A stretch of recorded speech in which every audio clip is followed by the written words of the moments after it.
इस कहानी की शुरुआत में हमें एक लड़की कैरल दिखाई जाती है जो एक डॉक्टर थी और फिलहाल वो हॉस्पिटल के एक स्टोर में बंद है। चारों तरफ सामान और दवाइयाँ बिखरी पड़ी हैं और यहाँ वो ऐसी दवाई को ढूंढ रही होती है जिससे उसे नींद ना आए, क्योंकि अगर वो सो गई तो बहुत बुरा होगा। बाहर से बहुत सारे लोग दरवाजे को पीट रहे हैं क्योंकि वो अंदर आना चाहते हैं, लेकिन कैरल ने दरवाजे को बंद किया हुआ था। अब यहाँ चल क्या रहा था ये सब जानने के लिए हम चले जाते हैं कुछ दिन पहले के टाइम में। मतलब कहानी अब आ जाती है गुजरे हुए वक्त में, जहाँ हम देखते हैं कि काफी पुराना हवाई जहाज जमीन पर आते आते ही तबाह हो जाता है, जिसके कई टुकड़े शहर के अलग अलग हिस्सों में जाके गिरते हैं। अब जहाँ उस जहाज का बड़ा हिस्सा गिरा था वहाँ छानबीन करने के लिए बहुत सारे साइंटिस्ट हिफाजती सूट पहनकर आ जाते हैं और पूरी जगह पर नाकाबंदी लगा दी जाती है। मतलब कि कोई भी आम इंसान को वहाँ पर आने की इजाजत नहीं थी। जब साइंटिस्ट जहाज के उस हिस्से को चेक करते हैं तो उन्हें उस पर छोटा सा एलियन क्रिएचर दिखता है जो हर तरह के माहौल में जिंदा रह सकता है, मतलब कम और ज्यादा दोनों टेम्परेचर में ही।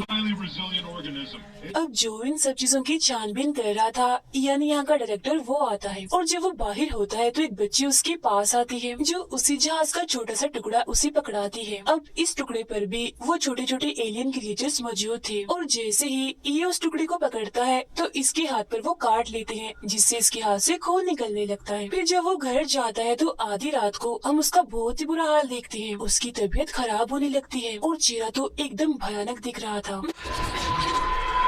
मगर अगली सुबह जब वो जागता है तो बिल्कुल ठीक था, जैसे उसे कुछ भी ना हुआ हो। वो फौरन अपनी वाइफ जिसे वो छोड़ चुका है उसे कॉल करता है, यानी कैरल को, जिसे हम शुरुआत में देख ही चुके हैं। वो कैरल से कहता है मैं अपने बेटे से मिलना चाहता हूँ। वो कहती है तुम उसे नहीं मिल सकते, अब हम अलग हो चुके हैं। वो जवाब देता है वो मेरा बेटा है, मैं उसे मिल सकता हूँ, मेरा हक है। मगर कैरल उसकी बातों को नजरअंदाज करके फोन काट देती है। इसके बाद वो अपने एक दोस्त जिसका नाम बेन है उससे मिलती है। वो भी डॉक्टर होता है। वो बेन को बताती है कि मेरा हस्बैंड मेरे बेटे से मिलना चाहता है मगर मैं नहीं चाहती कि मेरा बेटा उनसे मिले। तब बेन कैरल को समझाता है कि वो उसके डैड है, उनका हक है, तुम नहीं रोक सकती। इसीलिए वो अगले ही दिन अपने बेटे को अपने हस्बैंड के घर छोड़ने जाती है। मगर यहाँ उनका बेटा अपने डैड को देखकर काफी हैरान होता है क्योंकि उसके डैड अब उसे बगैर किसी एक्सप्रेशंस यानी तासुरात की बात कर रहे थे। मतलब उनके चेहरे को देखकर ऐसा नहीं लग रहा था कि ये कोई इंसान है। जैसे इंसान बात करते हैं, मुस्कुराते हैं, हंसते हैं, दुखी होते हैं, परेशान होते हैं, ऐसी कोई भी चीज उनके चेहरे पर नजर नहीं आ रही थी।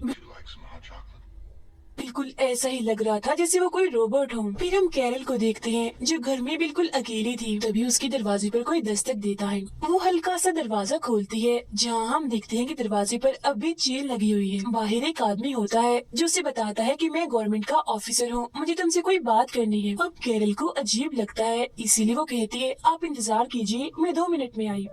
और जब वो अंदर जा रही होती है तो वो आदमी चेन खोलकर अंदर आने की कोशिश करता है। तब उसे ऐसा करता हुआ कैरल देख लेती है और फौरन वापस आकर दरवाजे को बंद कर लेती है। अब दरवाजे के शीशे से वो आदमी कैरल को घूर घूर कर देखने लगता है। इसके चेहरे पर भी कोई एक्सप्रेशन नहीं होता। और आज ही कैरल ने इस आदमी जैसे बहुत सारे ऐसे लोग देखे होते हैं जिनके चेहरे पर भी कोई एक्सप्रेशन नहीं था। उसे कुछ भी समझ नहीं आती कि आखिर यहाँ पर हो क्या रहा है। मगर उसकी परेशानी तब बढ़ जाती है जब वो अगली सुबह ऑफिस जा रही होती है, क्योंकि वो अपने रास्ते में इस तरह के ही बहुत सारे लोगों को देखती है जो आपस में बात नहीं कर रहे होते और बुत बनकर खड़े होते हैं।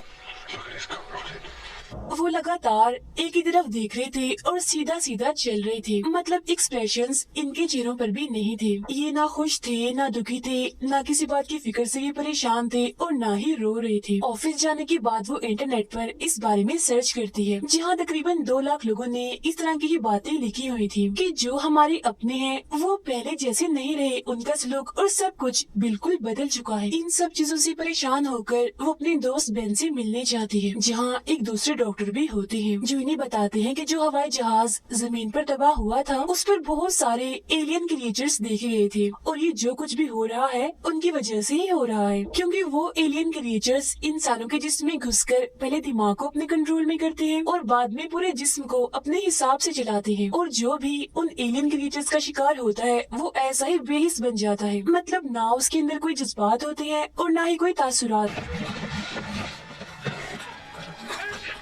ये सारी बातें जानने के बाद कैरल परेशान हो जाती है, इसीलिए वो फौरन अपने बेटे को लेने के लिए अपने हस्बैंड के घर जाती है, जहाँ उसके हस्बैंड के घर में और भी लोग थे। वो कैरल को बताता है कि हमारा बेटा अपने दोस्त के घर गया है उसके साथ खेलने के लिए, इसीलिए कैरल उसके कमरे में जाकर उसका सामान बांधने लगती है। लेकिन जब वो नीचे आती है तो दरवाजा बंद होता है और उसके हस्बैंड के घर जितने भी लोग थे वो सब उसे चारों तरफ से घेर लेते हैं। ये देखकर वो अपने हस्बैंड से पूछती है ये सब क्या है, जिस पर उसका हस्बैंड कहता है जब तुम सो जाओगी तो जागने के बाद तुम्हें कुछ भी पता नहीं चलेगा, बस तुम एक काम करो हमारा साथ दो, बाकी तुम जैसी हो वैसी रहोगी, तुम्हारा दिल दिमाग जज्बात तासुरात जैसे है वैसे रहेंगे, हमारी तरह बदलेंगे नहीं। ये सब जानने के बाद कैरल समझ जाती है कि उसका हस्बैंड भी अब उन एलियन क्रिएचर्स का शिकार हो गया है। वो काफी घबरा जाती है और वहाँ से भागने की कोशिश करती है, लेकिन उसका हस्बैंड उसे पकड़ लेता है और उसके मुंह पर हरे रंग की उल्टी कर देता है। मगर कैरल अपना मुंह साफ करके जैसी तैसी यहाँ से निकलती है और अपनी गाड़ी लेकर यहाँ से भाग जाती है। लेकिन थोड़ा आगे जाने पर वो देखती है कि सामने एक ट्रक है जिसके पास कुछ लोग खड़े हैं और ये भी कोई आम इंसान नहीं है बल्कि उन एलियन क्रिएचर्स का शिकार बन चुके हैं। ये देख कैरल घबराते हुए अपनी गाड़ी पीछे की तरफ लेने लगती है, लेकिन पीछे भी एक गाड़ी थी जिसकी गाड़ी में आगे लगती है और अब कैरल गाड़ी के जरिए तो यहाँ से नहीं निकल सकती थी, इसीलिए वो फौरन उतरकर वहाँ से भागने लगती है, जहाँ वो सारे लोग भी उसके पीछे पीछे भागने लगते हैं। तो वो भागकर एक ट्रेन में चढ़ जाती है और देखती है कि यहाँ पर बैठे हुए लोगों में से किसी के चेहरे पर भी कोई भी इंसानों वाले तासुरात नहीं है, मतलब वो सब भी एलियन क्रिएचर्स का शिकार है। कैरल को कुछ समझ नहीं आती कि मैं क्या करूँ। तभी उसके बेटे की वीडियो कॉल आती है जो उसे बताता है कि डैड मुझे कहीं ले आए हैं, मुझे नहीं पता मैं कहाँ हूँ, लेकिन मुझे बहुत डर लग रहा है। ये जानकर वो परेशान हो जाती है और बस रोने ही वाली थी कि तभी उसके सामने बैठा लड़का कहता है कि बिल्कुल शांत हो जाओ, परेशान मत हो और रोना तो बिल्कुल भी मत। Don't show emotion. यानी कोई भी जज्बात तुम्हें नहीं दिखाने, वरना वो तुम्हें पहचान लेंगे और तुम पर हमला करके अपने जैसा ही बना लेंगे। जिसके बाद कैरल भी एकदम शांत बिल्कुल उनकी तरह ही रोबोट जैसा बनकर बैठ जाती है। मगर तभी यहाँ कुछ और लोग भी आते हैं जो एलियन क्रिएचर्स का शिकार थे और वो एक के बाद एक इंसान को अपने जैसा बना रहे थे। एक औरत जैसे उनको देखती है तो उसे गुस्सा आ जाता है और वो उन्हें धक्का देकर उन पर चिल्लाने लगती है, जिस वजह से वहाँ चारों तरफ भगदड़ मच जाती है। जिसके बाद वहाँ मौजूद सभी लोग ट्रेन के पीछे वाले हिस्से में चले जाते हैं, मगर एलियन क्रिएचर्स का शिकार लोग उन पर हमला करके उन्हें भी अपने जैसा बना लेते हैं। बचती है तो सिर्फ कैरल जो किसी तरह यहाँ से निकलकर भाग जाती है और जब वो स्टेशन से निकल रही होती है तो अपने आसपास भी वो इन अजीब लोगों को देखती है, तो वो भी उनकी तरह ही बनकर चलने लगती है, बिल्कुल किसी रोबोट की तरह। यहाँ पर दिखाया जाता है कि जिस भी इंसान के अंदर कोई भी जज्बात एहसासात है, मतलब अगर कोई हंस रहा है, रो रहा है, परेशान है, तो पुलिस उस इंसान को पकड़कर अपने साथ ले जा रही है, क्योंकि अब पुलिस भी उन एलियन क्रिएचर्स का शिकार हो गई है। अब यहाँ कैरल को पसीना आने लगता है, जहाँ तभी एक पुलिस वाला उसके पास आकर उसे कहता है कि तुम्हारे माथे पर पसीना आया हुआ है, You're sweating. They don't do that. वो तुम्हें पहचान लेंगे, इसीलिए तुम्हें यहाँ से जाना होगा। क्योंकि ये पुलिस वाला भी दरअसल अभी तक नॉर्मल था, एलियन क्रिएचर्स का शिकार नहीं था, बस ये सिर्फ इस तरह से करके दिखा रहा था कि मैं भी उन एलियन क्रिएचर से इन्फेक्टेड हूँ, यानी उनका शिकार हूँ। इसके बाद वो वापस अपने घर आ जाती है और अपने बेटे को आवाजें लगाने लगती है, मगर वो वहाँ पर नहीं होता। इसके बाद वो बेन के साथ उसे डॉक्टर के पास जाती है, जहाँ वो इन्हें बताता है कि ये दरअसल एक तरह का वायरस है जो एक इंसान से दूसरे इंसान में चला जाता है। अगर किसी इंसान के जिस्म में ये वायरस चला गया और वो सो गया तो ये वायरस इंसान के दिमाग को कंट्रोल करके पूरे जिस्म में फैल जाएगा, जिससे वो इंसान इसका शिकार हो जाएगा। यानी ये वायरस इंसान के जिस्म में जाकर तब तक अपना काम नहीं करता जब तक कि इंसान सो न जाए। अब ये लोग फैसला करते हैं कि ये एक दूसरे पर नजर रखेंगे ताकि इनमें से कोई भी ना सोए। आगे वो डॉक्टर बताता है कि यहाँ से 80 किलोमीटर दूर एक लैब है, अगर हम वहाँ पहुँच जाएं तो हमारा इलाज हो सकता है। लेकिन कैरल मना कर देती है कि मैं अपने बेटे के बगैर यहाँ से नहीं जाऊंगी। अभी इनकी बात चल ही रही थी, मगर यहाँ कुछ ऐसे लोग आ जाते हैं जो इस वायरस का शिकार हैं और वो पूरे घर की तलाशी लेने लगती हैं। तभी ये चारों चुपके से वहाँ से निकल जाते हैं। बाहर ये बिल्कुल उन लोगों की तरह ही खड़े हो जाते हैं। तभी कैरल देखती है एक औरत को पुलिस पकड़कर ले जा रही है जो चिल्ला रही थी। ये कैरल की ही मरीज थी और बार बार ये कह रही होती है कि मैं सो गई थी, मुझे कुछ भी याद नहीं। ये सुनकर कैरल के दिमाग में एक सवाल उठता है कि अगर ये सो गई थी तो ये उस वायरस का शिकार क्यों नहीं हुई। इसके बाद वो डॉक्टर्स जो कैरल के साथ थे वो लैब की तरफ निकल जाते हैं, जबकि कैरल अपने दोस्त बेन के साथ अपने बेटे को ढूंढने के लिए निकल जाती है। अब कैरल बेन को भी वही बात बताती है जो उसके दिमाग में चल रही थी कि वो मेरी मरीज है, अगर वो सो गई थी तो अभी तक वो ठीक कैसे है, वो इस वायरस का शिकार क्यों नहीं हुई। जिसके बाद वो फैसला करते हैं कि ये उस औरत की मेडिकल रिपोर्ट को चेक करेंगे। और फिर जब बेन उसकी मेडिकल रिपोर्ट को देखता है तो पता चलता है कि उस औरत को दिमाग की एक बीमारी है जो चिकन पॉक्स के बाद होती है। ये बीमारी उस इंसान के दिमाग के एक छोटे से हिस्से पर असर डालती है। यही वजह है कि सोने के बाद भी वो इस वायरस का शिकार नहीं हुई। मगर ये बीमारी हर इंसान में नहीं होती, सिर्फ उन्हीं लोगों में होती है जिन्हें कभी चिकन पॉक्स हुआ हो, जो एक जल्द की बीमारी है। तब ये सुनकर कैरल कहती है मेरे बेटे को भी चिकन पॉक्स हुआ था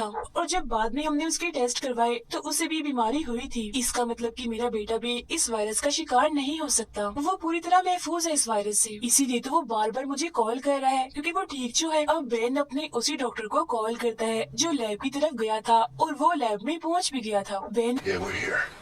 You reach for detective. तो उसे बताता है कि जिस औरत को हमने देखा था जो चिल्ला रही थी, सोने के बाद भी वो इस वायरस का शिकार नहीं हुई क्योंकि उसे भी वो दिमागी बीमारी है। जो सुन फौरन डॉक्टर कहता है कि हाँ हाँ मैं समझ गया, तुम क्या कहना चाहती हो, यही ना कि हम इस वायरस का तोड़ यानी एंटीवायरस बनाएं, मगर इसके लिए हमें उस औरत का खून और डीएनए चाहिए। क्या वो इस वक्त जिंदा है? बेन कहता है हमें उस औरत की जरूरत नहीं है, बल्कि कैरल के बेटे को भी वो दिमागी बीमारी है और अगर हम उस बच्चे को ले आए तो एंटीवायरस इन वैक्सीन बन सकती है। तभी कैरल के पास उसके बेटे का मैसेज आता है जो बताता है कि डैड मुझे दादी के घर ले आए हैं। तो अब कैरल को पता चल जाता है कि उसका बेटा कहाँ है, जिस बारे में वो बेन को भी बताती है। मगर बाहर इन्फेक्टेड लोग हैं, यहाँ से निकलना आसान नहीं है। तब यहाँ कैरल को याद आता है, वो बेन को बताती है कि मैं भी इस वायरस का शिकार हूँ क्योंकि मेरे हस्बैंड ने मुझ पर उल्टी कर दी थी और मुझे डर है कहीं मैं सो न जाऊँ, क्योंकि अगर मैं सो गई तो वायरस मेरे दिमाग पर हावी हो जाएगा। इसके बाद बेन पुलिस के कपड़े पहनकर गाड़ी के जरिए कैरल को एक जगह पर छोड़ देता है। पुलिस का ध्यान भटकाने के लिए वो गाड़ी तेज चलाता है ताकि सब उसके पीछे आ जाए और कैरल यहाँ से निकल जाए। अब कैरल भी इन्फेक्टेड लोगों की तरह ही चलकर एक ट्रेन में चढ़ जाती है जहाँ बैठे सारे मुसाफिर इस वायरस का शिकार थे, एकदम शांत बैठे थे। वो सीधा एक वॉशरूम में चली जाती है और जब वो बाहर आती है तो वहाँ उसके बेटे का दोस्त था। वो बताता है कि अब मेरी फैमिली नहीं रही। इसके बाद कैरल उसे लेकर ट्रेन से उतर जाती है जब सामने उसका हस्बैंड खड़ा था जो उसे लेकर अपनी मॉम के घर आ जाता है, मगर यहाँ उसका बेटा नहीं होता। उसके हस्बैंड की मॉम भी इन्फेक्टेड थी। वो सब खाना खा रही थी मगर कोई भी ये पहचान नहीं पाता कि कैरल इन्फेक्टेड नहीं है क्योंकि वो सब कुछ बिल्कुल उनकी तरह ही कर रही थी। इसी दौरान कैरल के पास उसके बेटे की कॉल आती है जिसे वो बहुत संभल कर बात करती है ताकि किसी को उस पर शक न हो जाए। यहाँ बातों ही बातों में उसे पता चल ही जाता है कि आखिर उसका बेटा कहाँ है। बहुत जल्द वो अपने बेटे के पास पहुँच जाती है। दोनों माँ बेटा एक दूसरे से गले मिलते हैं, जिसके बाद वो अपने बेटे को लेकर यहाँ से निकल जाती है, मगर उसका हस्बैंड और उसके आदमी उन्हें जाता हुआ देख लेते हैं, इसीलिए उनका पीछा करने लगते हैं। तब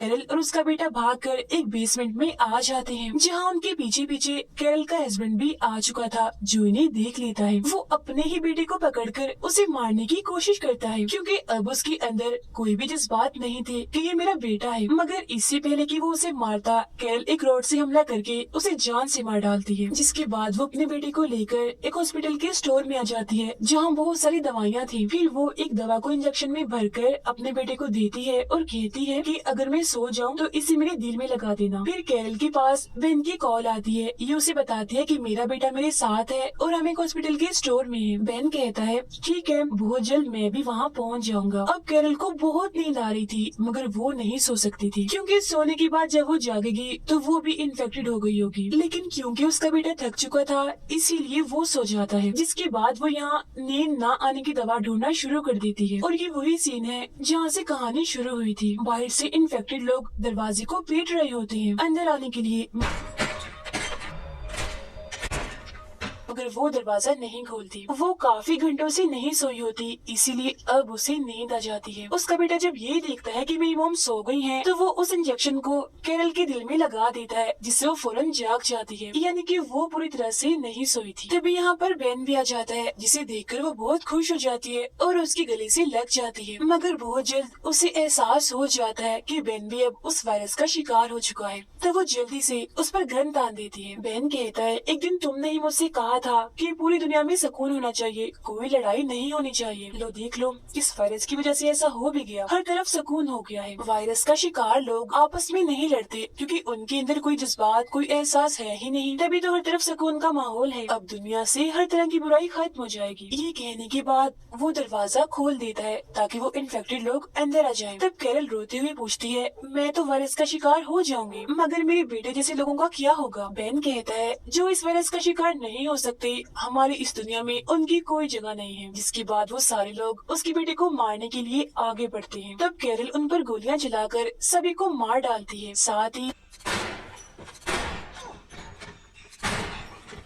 वो बेन को भी गोली मारकर उसे जख्मी करके अपने बेटे को लेकर यहाँ से निकल जाती है और गाड़ी में बैठकर वो यहाँ से भाग जाते हैं। मगर अब बहुत सारी गाड़ियाँ उसके पीछे लग जाती हैं क्योंकि सभी उसे मारना चाहते हैं। तभी एक गाड़ी अचानक से आकर उसकी गाड़ी से टकरा जाती है। एक्सीडेंट होने की वजह से वो फौरन ही बेहोश हो गई थी। जिसके बाद वायरस का शिकार लोग चारों तरफ से उनकी गाड़ी को घेर लेते हैं। मगर इससे पहले वो गाड़ी का शीशा तोड़ते उसे होश आ जाती है और एक बार फिर वो गाड़ी चलाने लगती है। तभी उसे डॉक्टर की कॉल आती है जो लैब में था। वो कैरल से कहता है, वैक्सीन बनाने के लिए हमें तुम्हारे बेटे की जरूरत है, तुम कहाँ पर हो? तो वो उसे बता देती है कि मैं कहाँ हूँ। जिसके कुछ वक्त के बाद हेलीकॉप्टर के जरिए वो भी यहाँ आ जाता है और कैरल को बिल्डिंग के छत पर आने का कहता है। तब कैरल लिफ्ट के जरिए अपने बेटे को लेकर छत की तरफ जाने लगती है, लेकिन अभी भी बहुत सारे इन्फेक्टेड लोग उसका पीछा कर रहे होते हैं। लेकिन जैसे तैसे वो छत तक पहुँच जाती है। तब डॉक्टर हेलीकॉप्टर में उसे लेकर यहाँ से चला जाता है। जिसके बाद वो सब कैरल के बेटे को लेकर लैब में आते हैं। उसके डीएनए और खून की मदद से इस वायरस का तोड़ यानी वैक्सीन बना ली जाती है। जिसके बाद एक एक करके सभी इन्फेक्टेड लोगों को ठीक करना शुरू कर दिया जाता है। कुछ वक्त के बाद तकरीबन सभी ठीक हो जाते हैं, जिन्हें कुछ भी याद नहीं होता कि जब वो इन्फेक्टेड हुए थे तब उन्होंने क्या किया था। मतलब पुरानी कोई भी चीज उन्हें याद नहीं थी। उनमें से एक बहन भी था जिसने कैरल से शादी कर ली थी। यही कैरल के बेटे का दोस्त भी था जो कि इनके साथ ही रह रहा था क्योंकि उसकी फैमिली अब मर चुकी थी। इस नई जिंदगी में सब एक साथ बहुत खुश थे और इसी के साथ ही फिल्म यहीं पर खत्म हो जाती।